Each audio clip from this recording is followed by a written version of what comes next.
Morning, everyone. Welcome to this meeting of the Roading Subcommittee. I note that Councillor Cowles is not here. Is he an apology today? Yes. Yeah, all right. So he's a member of the subcommittee. Welcome to the other councillors who are sitting in to enthrall themselves with the intricacies of roading. So I'll move that we accept Councillor Cowles' apology. Thank you for seconding that, Councillor Percival. All those in favour say aye. Against, carried. It's all right, we just put an apology in for Brent Cowles, non-attendance. Yeah, you seconded it. I moved it. You seconded the apologies. Righto.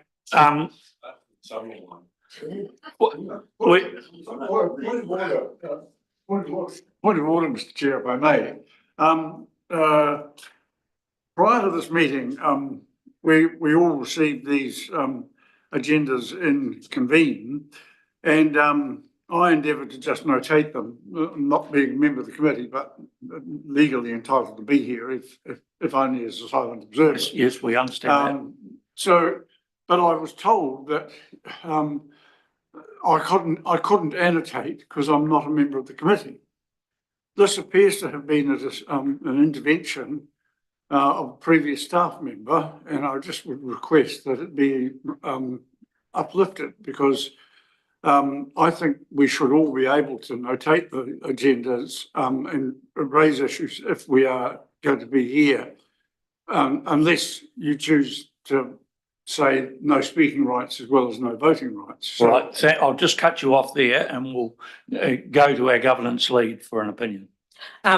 Thank you for raising that. I apologise. It was my mistake and it was a technical issue where I clicked the wrong box. So now that you've raised it, I'll make sure that doesn't happen again. Thank you. And the lesson from that, councillor, is after that very long spiel, we got a very short resolution. All right, we move on to item 4.1, Battersby Road and the service levels. And I presume, Mr. Van der Spek, you're going to tell us why 2 and a bit years after sealing the road, we're now going to rip it up. Thank you, Mr. Chair. As you've indicated, 2 years ago, Council sealed a section of Battersby Road. The sealed section is essentially not holding up. It is deteriorating rapidly. And we have had to go back 7 times within that 7-year period to do remedial work on that section of road. Essentially, my understanding is that the preparation works that would have been necessary for seal to hold up wasn't included as part of the budget, and therefore the foundation material that the seal is laid on is not suitable, isn't holding up to the traffic. Part of Council's infrastructure strategy that it is consulted with community as part of the LTP identifies that Council would be reviewing, as part of its long-term plan to save costs, service levels across Council operations, including potentially revising where we do have a sealed level of service on some of our roads and potentially reversing that and taking it back to an unsealed condition. We felt like this was probably an opportune time to discuss that and I guess test Council's appetite for reviewing service levels. Essentially, the options that are being presented to you in this paper would indicate that from a cost perspective to community, it would be cheaper to revert to an unsealed condition. Option 1, which is that unsealed condition, would come to an approximately $116,000 worth of costs over a 40-year period. Option 2, which would be to try to keep maintaining the seal with its current form, assuming we'd have to rehabilitate that road potentially 3 times in a 40-year period, which, as it appears at the moment, we are having to do, which cost us about $203,000 over a 40-year period, and to actually go and form it to a suitable surface for sealing, which cost us approximately $260,000 over a 40-year period. That is the reason why I brought this paper for you today, so you can consider those service levels and whether you have an appetite to have those conversations. Thank you for that. I would hope that internally there's also a discussion as to why a substandard job slipped under the radar, because to me, for us to be having to address these options within 2 years of the, or 2.5 years of the road being sealed, suggests that it was a shabby job right from the start.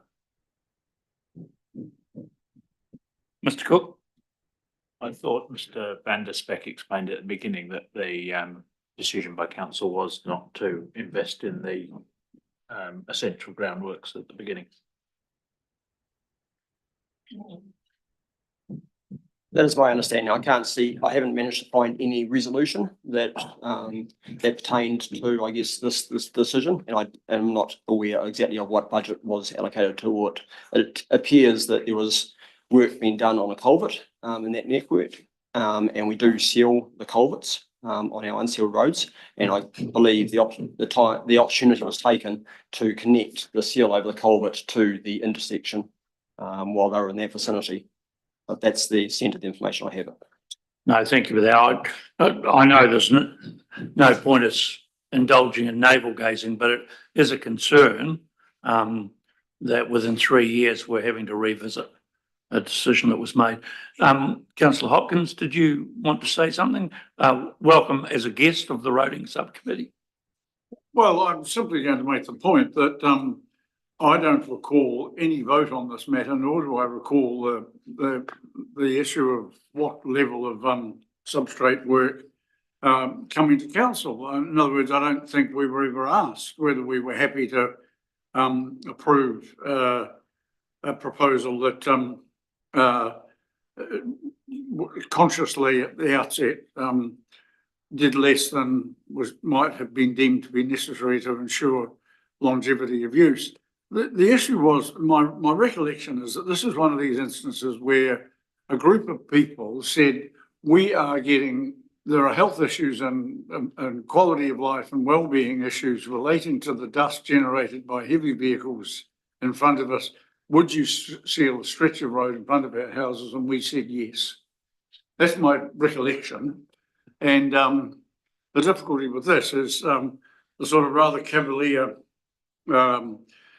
comment at the end, reverting to an unsealed road while likely to be unpopular with residents. It's a pity that this matter won't be referred to council, and you guys are going to have the decision today. And in my view, you should say, unless and until you have satisfactory information regarding dust suppression and management of that health and amenity and well-being issue, you're not prepared to actually approve the scarification of that seal. I mean, it was there, it was put in for a reason, and that reason was the well-being of residents. And I don't think we should walk away from that. I'll just go to these two councillors and then I'll give you a combined right of the floor here. Councillor Holding. I think I'd have to agree with some of Jim's sentiment, but a question to date, have we actually talked to any of the businesses that'll be affected or the people before this decision? And if not, probably should. No, we haven't yet. We wanted to get your steer, I guess, as far as whether you had appetite to look at the service levels. If you have a look at the map plan that has been distributed around the room, you'll note that in terms of residents in the vicinity, there only really appears to be one residential property. And in fact, the seal doesn't actually extend past that property either. So that is the reason I was given for why it was sealed. However, in reality, I'm not sure that it actually does achieve what it was set to do. And the business that has the heavy vehicle movements is actually even further along that road. Councillor McCone, you might have some local knowledge. They're far too much sometimes, but so look, a bit of history behind it. It's a victim of circumstance, really. They shut a road that was usually a major road down past the football grounds. They shut it because the bridge couldn't take the weight. Then this contracting business that has morphed into probably one of the biggest major businesses in that area, They run a fleet of some 27 or 28 heavy truck and trailers, pretty much 8 to 9 months of the year down through there, and also Fonterra use it, and so do Oceana as a major through exit out onto the plains going across top of Coalpit Road. So it's a major arterial route. I think you're going the wrong way trying to shut it. I think in fact it's been, as Jim alluded to, the job was done as a quick fix, and I think now it's coming back to bite us a wee bit because the traffic there, if we're going to start taking up unsealed roads, which I know we can't afford to do them all, we start at the end of the tree, not in the middle, not a major service road that actually runs a whole complete business. And the traffic that goes down there is huge. The dust part of the system, there are 2 houses on the corner of the intersection of the Para Enfield Road. And in Norwester, you can't see those houses when the trucks and stuff coming down there. That's partly the reason it was sealed. The other part was there's another house further to the right-hand side of that picture. You can see it as well down. But that house too would also disappear in clouds of dust coming off those roads with the amount of traffic going backwards and forwards there in Norwester. And then, of course, there's the grazing aspect as well. A lot of those paddocks were fouled and the stock wouldn't do well on them. I think, yes, we do have to cut back on some, but I think we're starting at the very wrong place. And I think for the sake of it, the road user charges these guys are paying, the rates they're paying, the supply to the staff in the area of the people they employ, I think we're looking at the wrong part of the page.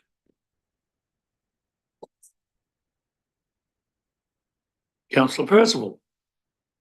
Yeah, I have to agree with John. When they closed Slaughter Road and put a lot more traffic on there, but apart from the contractor coming down there using it continually, I think to help your report, you could have had some photographs of the road, because it appears to me, knowing the road, that the first half coming in from the Napara Road is in jolly good shape. It's only the last 100 odd metres that's really bad with potholes.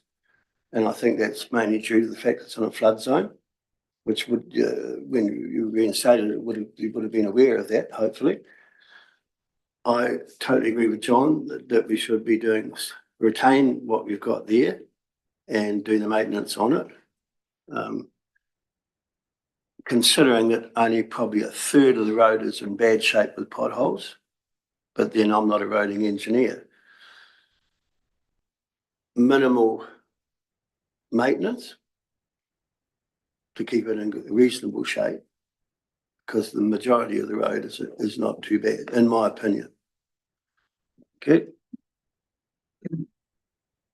Anyone else got any further thoughts?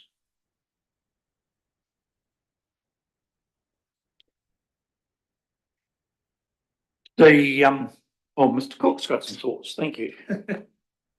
Thank you. Just clarifying the contractor, where on the map is the contractor located? Keep down the end of the road, or at least west of Coalpit. It's on Teneriffe Settlement Road. All right, that yard Oh, at the top. Yeah. Because there's quite a substantial link that's still unsealed. Yeah, that can be deceiving. But yeah, it's not that bad. Which would generate the dust to the property marked above Battersby Road 63, wouldn't it? Yeah. Provided wind goes on well. Away from 74 Western Napara. 170 corners. Enormous cells. So if we can just get clarification, Mr. Van der Spek, that on our options, there's anticipated maintenance cost over 40 years. So we're dividing 116 by 40. We're not talking about 116 per year for 40 years. Correct.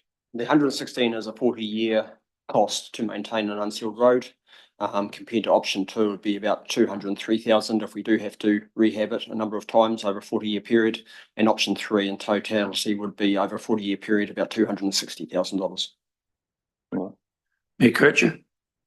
Thank you, Mr. Chair. I think this is a situation where, as we've heard, this contractor has grown to a scale where there's a lot more traffic on the road. I just think about what our policies and where our funding comes from, and in this case, we've got development contributions, which are normally put on construction of new buildings, so forth. And I just wonder whether there has been any buildings on that site where they have had to pay development contributions, which is obviously, well, not obviously, but that goes towards growth on the network. That would be even more important, I think, than what road user charges they pay, because that's not a direct relationship to use of any particular road, whereas the development contribution arguably is. So I don't expect officers will necessarily have that information on hand, but it would be good to know what that is. Has it been about DC's paid there? I can answer it. There's been substantial building going there in the last 10 years. May I also add that Culprit Road that's there is also sealed. So that's a link road between the two.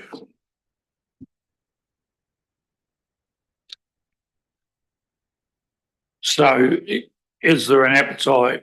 I've obviously picked up that there's an appetite for us to maintain that section of the road as sealed. But the question, I think, or the logical question would lead on, does that whole section of the Battersby Road need to be sealed? Logically, I would suggest yes. As I said earlier, it is a through road now. So it's a connection. We have Conlins Road at the top end of the system that brings milk tankers through the Kakanui Valley Road. We have this road, which hooks up the bottom end of Elderslie and into the bottom end of Kiora and in through there, that comes across and goes out to the plains as far as the milk factory side of things go. And usually wherever there's dairy farms, there's industries that have got to feed into a big grain, hay, silage, and these are becoming major arterial routes to hook them up.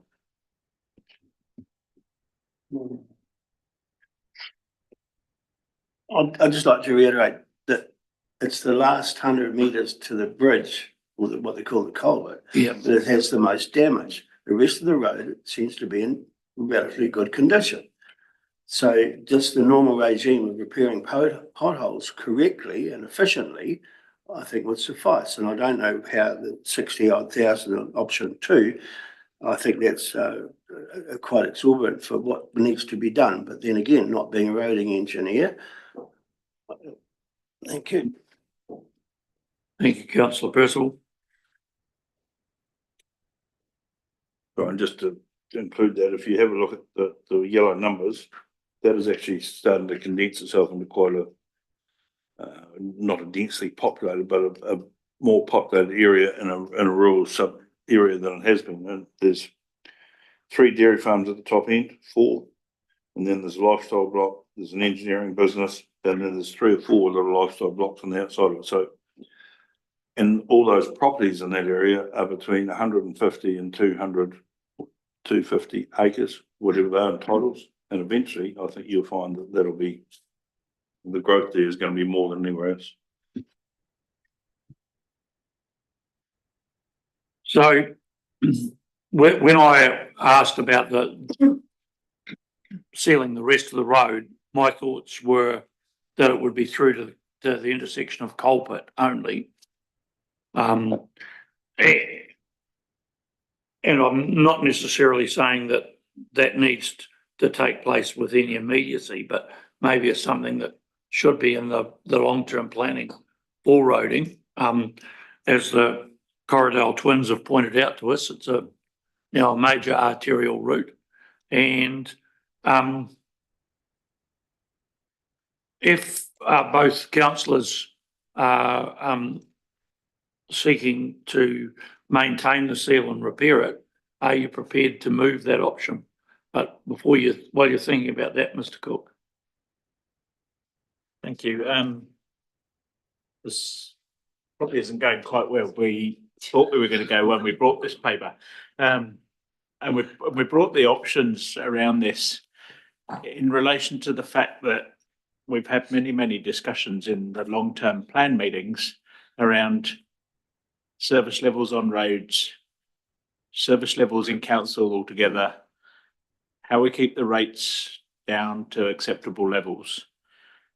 And coupled with that, we've had many discussions in the chamber, many community representations around dust on rural roads. And I think there are many, many more roads that are unsealed that have far greater populations along them.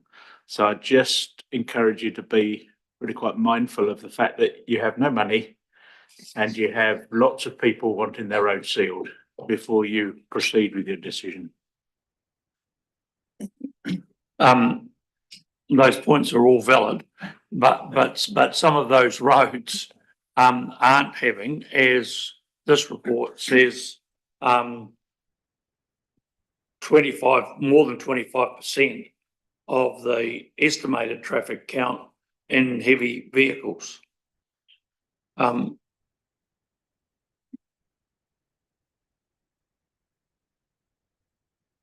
I could volunteer to do a poll sitting in a particular spot that looks down over at in a very good spot, just back in the Enfield Township. We could sit in there for the day and watch the traffic go backwards and forwards and watch the dust. But look, I take your point on board, right? And yes, we do have to cut back on certain things, but we're actually cutting into the heart of the system, not the finger at the end. And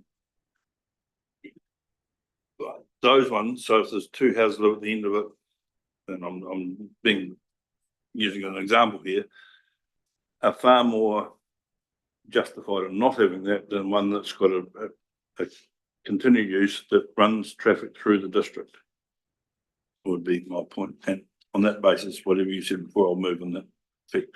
Well, we'll go to Councillor Hopkins first. Mr. Chair, I was simply going to say to the committee, on behalf of all of the council orders, including at least one of our colleagues, who along with me has advocated a really urgent need to know how we can address dust suppression and actually implement those methods that we have had presented to us. In this instance, I think the key thing for the committee to consider is why was that particular section of road sealed in the first instance? If the 480 metres was sealed as a dust suppression measure, then I don't think you should abandon its seal and endorse scarification unless and until you're satisfied that there is an appropriate dust suppression solution available that can be applied there or elsewhere. The alternative would be to improve the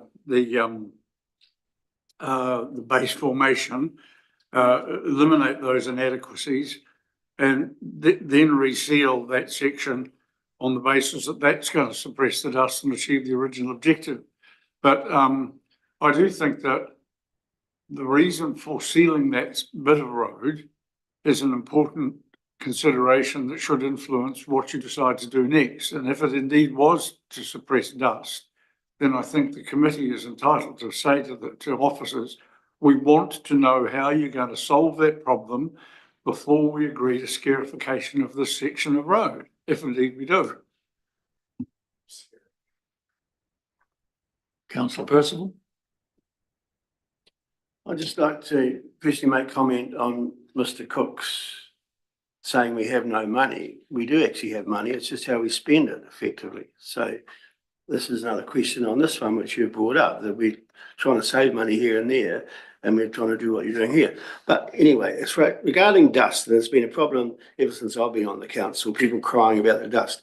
If you buy a house or have a property on a gravel road, expect to have dust. So anyway, neither here nor there. I'm quite happy in putting forward a motion on option 2. So Councillor Percival's prepared to move that we continue to maintain the current seal as outlined in option 2. Do we have a seconder? Councillor McCone. All right. So we have in front of us a motion that's been moved and seconded. Does there anyone want to speak to it? I'll put the motion then. All those in favour of option 2, say aye. Against? Carried. Mayor Kircher. Just further to that, obviously it's disappointing that it's been sealed so recently and the damage has been happening. I don't think, there's been that much change in the use over that time. There might be more use, but it won't be that suddenly there are trucks on there that previously weren't trucks. So I just wonder if officers have made any observations around, when a project like this happens, have we done enough preparation work? And is there any learning, I guess, of around a project like this? Was it simply just some seal put on top of whatever was there, or was there some investigation in that? It's not pointing the finger, it's just understanding what's the process we go through to make sure that what we do is going to last and it's going to be, suitable for the use that's actually predicted for the road. I think that's more than a fair question, Mr. Van der Spek.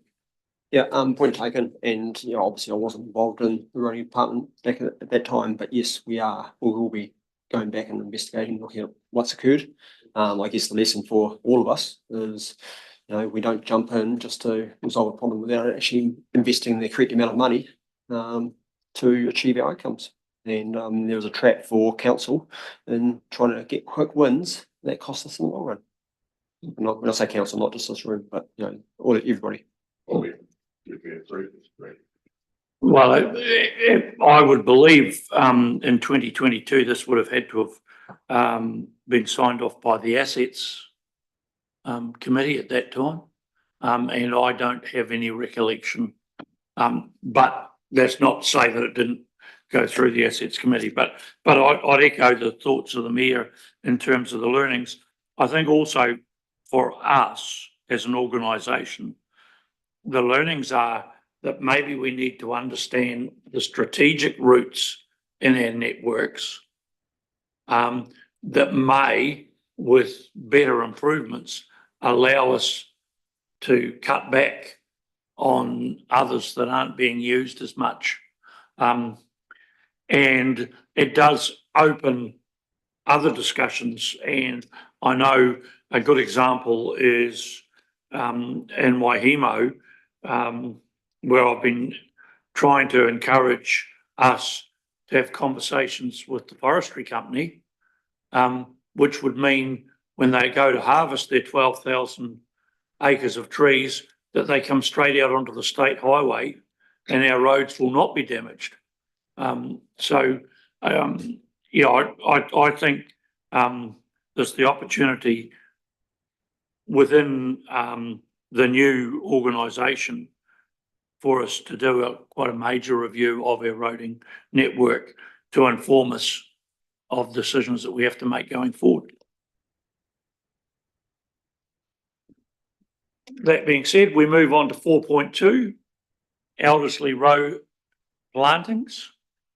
I believe that this has been before us, been discussed previously, but this might be another one. So, Mr. Van der Spek. Thank you, Mr. Chair. I suspect it was possibly another one.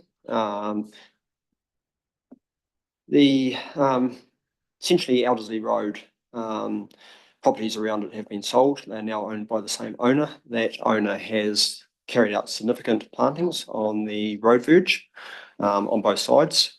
From a operation maintenance point of view, from a roading department perspective, they complicate issues when it comes to maintaining that road, particularly when it comes to water tables and debris and vegetation in those water tables. We've had conversations with that owner over his plantings.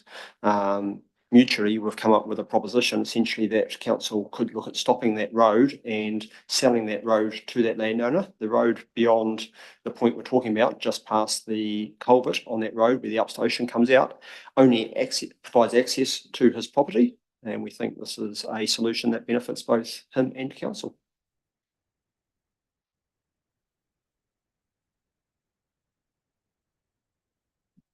Councillor Percival. Yeah, I'm in agreement with this, to the fact that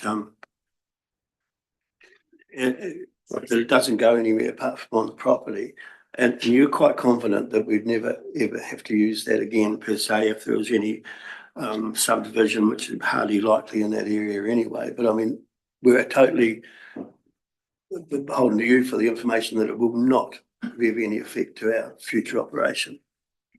Given that it only accesses this landowner's property, it should not affect any other person. It doesn't provide access to any other blocks from a recreational point of view. I can't speak on behalf of that landowner as far as potential subdivisions in the next period of time. But, you know, with the information available to us, it seems to pose no issue. Councillor Hopkins. Look, I just have a question. The solution you're proposing would seem to me to mean that the farm gate would be just on the left-hand side of the culvert.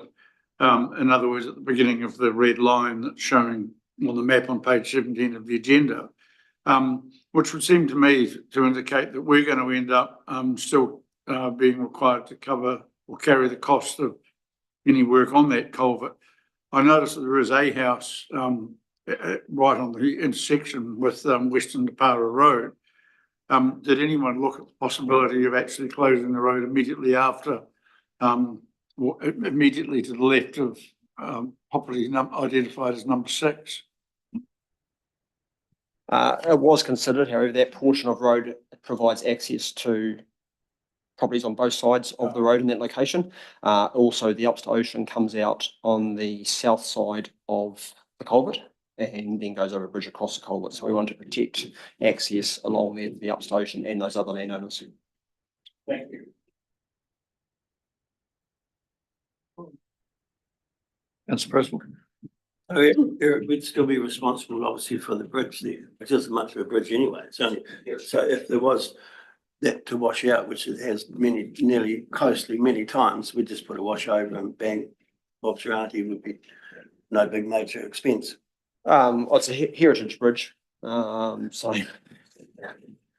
that brings its own complications. But yeah, essentially, we will be still owner of the bridge and the culvert. Councillor McCone. I'd like just to endorse Guy. I have no problem with this at all. It's only probably 500 metres up from the corner of that first map we've got. It supports a substantial dairy business in the end, and that is the dairy shed there that milks the whole lot of them. It goes nowhere, and I don't know where that paper road runs for, but none of the geography there, that would actually probably tap into Pine Hill Road around the back, so there is access coming in from the other side further down the track, 50 or 60 years, so I have no problem with it at all.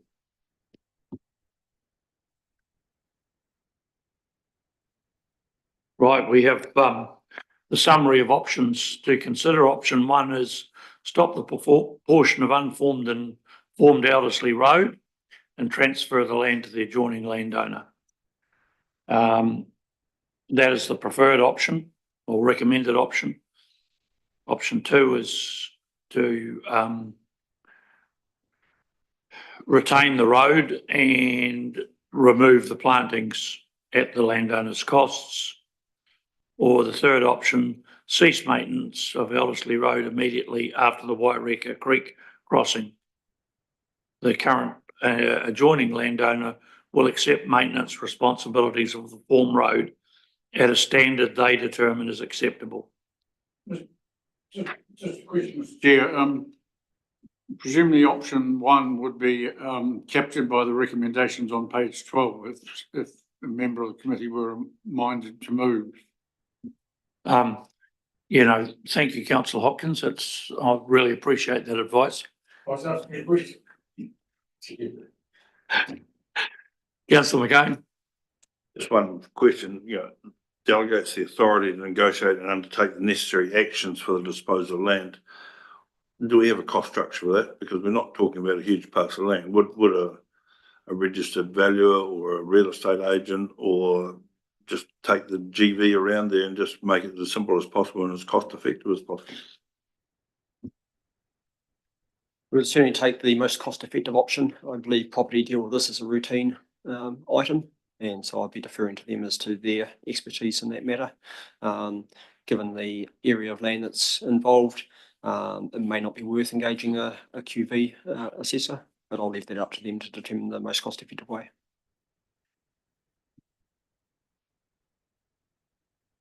Mayor Kircher? I'm happy to move the recommendations as they are with the addition to number 2, for the disposal of land with the results being reported back to the subcommittee. We have that moved by Mayor Kircher, seconded by Councillor McCone. Does anyone want to speak to that? No one has that desire. I will therefore put the motion. All those in favour say aye. Those against, motion carried.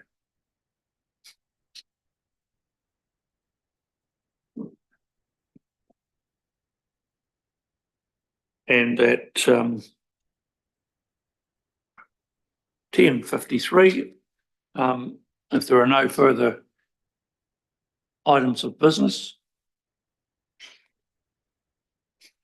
there is. I've had a nudge from Mr. Cook. Just in relation to the first item, Mr. Chair, is the committee still interested in hearing from officers around service levels? So if a similar example comes up where the tar seal is breaking up and could be scarified as an option, is the committee interested in hearing that as an option, or is that an option that is now off the table? Because almost certainly a sealing is done to avoid dust, and if that is off the table, then we won't include that in any future recommendations. No, that wasn't, or certainly wasn't the interpretation I took out. It was this specific example that we dealt with.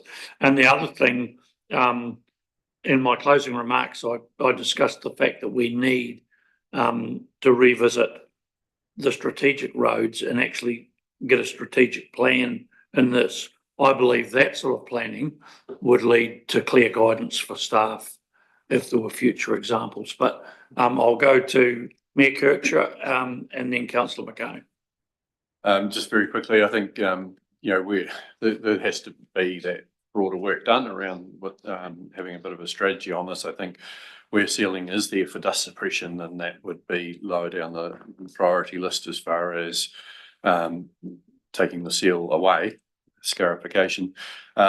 Whereas it should be looking at what roads are actually sealed, which have very little use and maybe secondary roads, or actually there's another road which could be a primary road compared to that. So, that's been the topic of a discussion for a long time, and we've never quite bitten the bullet on it. But obviously, affordability now means that we do have to look at all of those options. But I do think if there's particularly where there's residences and there's dust suppression purpose to seal, maybe the rest of the road can be scarified, but the seal would probably need to still stay there because it's a level of service that would be very noticeable if that got taken away. Thank you. Look, I'll just reinforce that really, and I think it's all got to be done on an individual merit. Every place is different, every road use is different. And it's just one of those things that when it comes up, you've got to talk it through, because various people mean so much to various things and usage. But secondly, if you want to buy a fight with the rural community and you start ripping up their roads and saying you can't afford to put tar seal and you're going to put them back to gravel, well, I'm not going to answer my phone for a while. So be very careful what you do. I think that the bottom line is it actually is going to take a major piece of work over time to examine this, because 2 years ago I had a phone call from a ratepayer at Hampden who said, "Why are you resealing my road? I'm the only person that lives up here." The roading manager at the time explained to me that it was part of maintaining the asset. It had been 30 years and it needed to be resealed. But maybe had it been elevated to a political decision, knowing that there was only one ratepayer up the road, council may have said, we can live with a bit of deterioration because there's only one party affected. So that's my encouragement would be that we do need to commence a body of work on this, because we are going to have to be honest with ratepayers, unpalatable as it is, that roading standards are going to drop. The choice is standards either drop or rates go through the roof. Councillor McCone? Yeah, look, I just add to that, and if you turn the clock back 10 years, the use on these roads that are coming up now, like your gravel roads and everything else, are increasing because the area around it have been developed into more intensive farms. So you're getting more and more traffic. The further back you go from those intensive farms, you're getting less traffic, but you're getting bigger machinery. So it's a careful balance, and as you say, it's got to be looked at individually, and the arterial routes we're using now may not be the arterial routes that become main focus points in 10, 15 years' time as things evolve. Councillor President? Yeah, I'd just like to follow up what John was saying. Farming practice in a lot of areas has changed to the degrees, particularly with winter grazing. Roads that only saw 1 or 2 trucks a season are now seeing 15 to 20 trucks carting cattle. And also the fact that our forestry and the plantings from the 90s and et cetera now, or in the 2000s are coming into fruition. And a lot of our roads are being knocked to bilio because there hasn't been any preemptive work done on these roads, knowing full well that in 30 years it would be getting hammered. I mean, Dunrobin Road, for example, Future Creek Road, pieces like that. We've got to be, and I think what the chair said, have a strategic plan on looking at these roads, which in the future, short or long, will be hammered with heavy traffic. And I think a really good one, whether they be gravel or hard top, I think it was a very wise point, which we must actually follow up and have done by officers. Sorry, I'm talking too much, but if you historically, before it became a district council, the county councils used to get subsidies for their sealing, and the easiest way to stop the dust suppression was whack the tyre on and put it on. But those times they were dealing with awesome cars, well, not so much, but TK Bedfords or 5 or 6 ton trucks. Within 20 years, that's evolved into 50 and 60 ton trucks, and they just can't take it. And that is why we're facing the situation we are. So we have to be, again, very careful of where we pick and where we go, because the base of these roads is not strong enough to take what we're putting on them. The other question is, of course, we go back to the 2014 decision, or in that area, where the government lifted the weight limits of trucks, and the H-sticker trucks. My understanding is that they are required to work the state highways that are designed for them. No. But that they still have to get stock off property or milk picked up, etc. So there is possibly a case for us in dealing with the NZTA subsidy contribution to be pointing out that those heavy trucks are adding to our cost structure.